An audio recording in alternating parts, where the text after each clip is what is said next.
Hello everyone, this is Management for Everyone, and today we are going to talk about communications management. But why is communication a relevant theme for us to discuss here? There is no doubt that it is crucial to achieve success. The estimation is that a project manager spends from 75% to 90% of the time communicating with other people.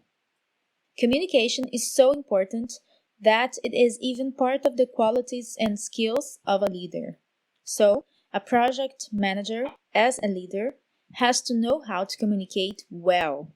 Some of the things that a leader can do are spending sufficient time communicating. As we spoke previously, 90% of the time is spent on communication. If you are a project manager and you are spending less than 90% of your time on communication, you should rethink the way your project is going. Managing expectations. Dealing with people is always an inevitable thing at work.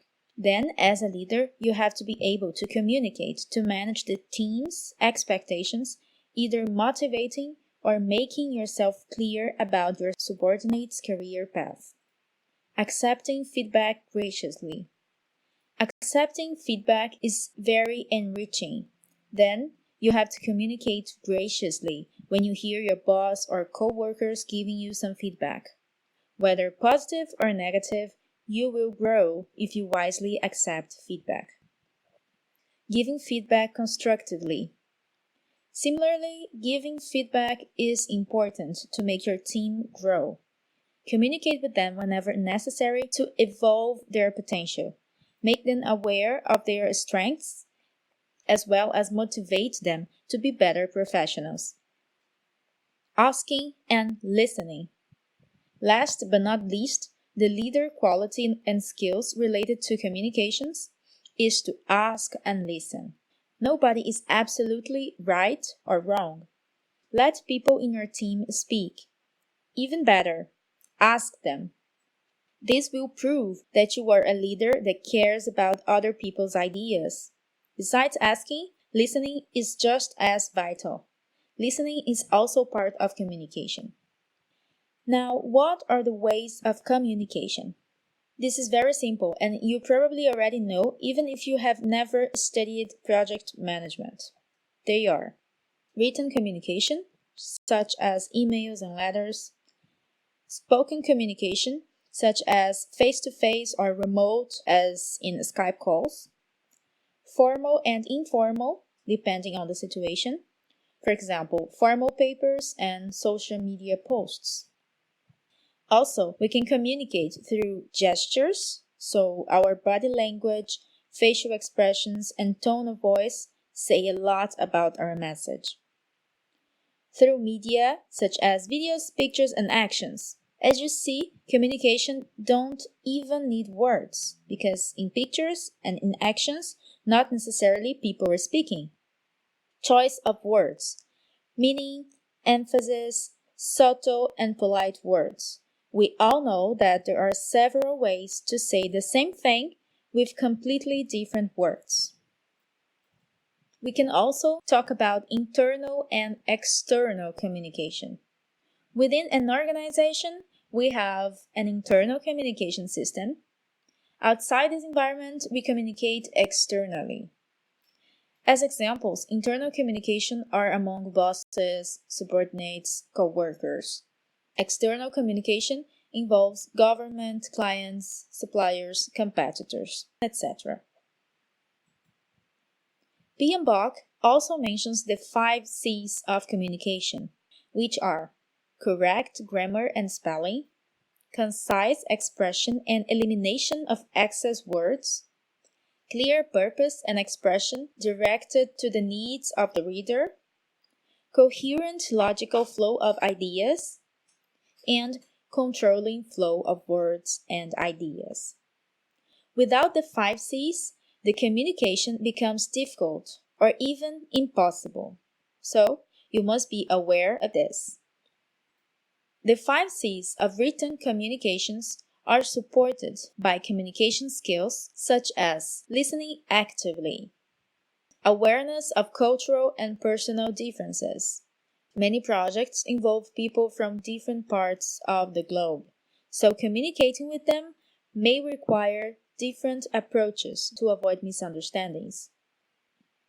Identifying, setting, and managing stakeholder expectations. The 5 Cs are of utmost importance when it comes to negotiating clearly the expectations among the stakeholder community.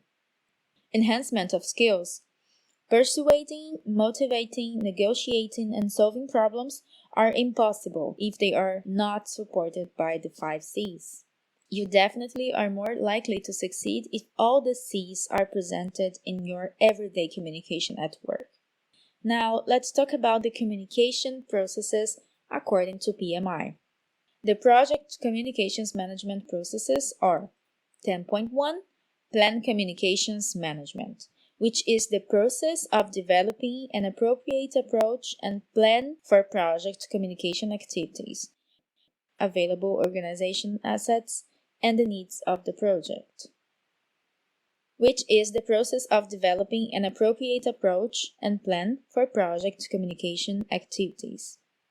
In the first process, Plan Communications Management, you have to know who the stakeholders are and their responsibilities. Also, you have to know the requirements documentation. Also, the enterprise environmental factors and the organization process assets. Without these data, you will not know who you should communicate to during the project. Besides that, learning about the responsibilities will help you to identify who should receive confidential data, for example, and who should not have access to some delicate information about the project. Environmental factors are useful for you to be aware whether the team will meet and operate on a face-to-face basis or in a virtual environment. And also, if people located in various countries will be involved, the communication will be effective if the time zones are studied as well as the language or languages that will be necessary for the clear communication during the project.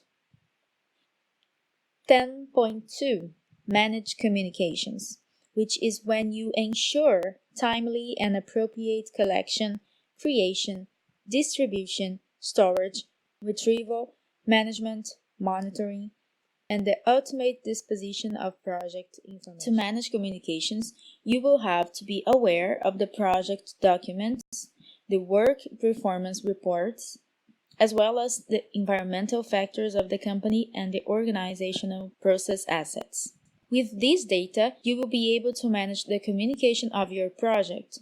For example, choosing the right technology to execute the project communications or give efficient and effective feedbacks for your team. 10.3 Monitor communications. The process of ensuring the information needs of the project and its stakeholders are met.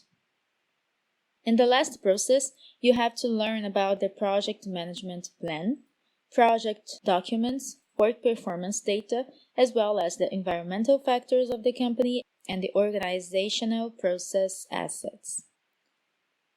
All this is important to make sure the communication is correctly monitored through meetings, presentations, daily team communications, etc. Some of the results of this process can be change requests. For example, new procedures to eliminate bottlenecks. Imagine every time you make a call with a team from New Zealand, the internet connection is a problem.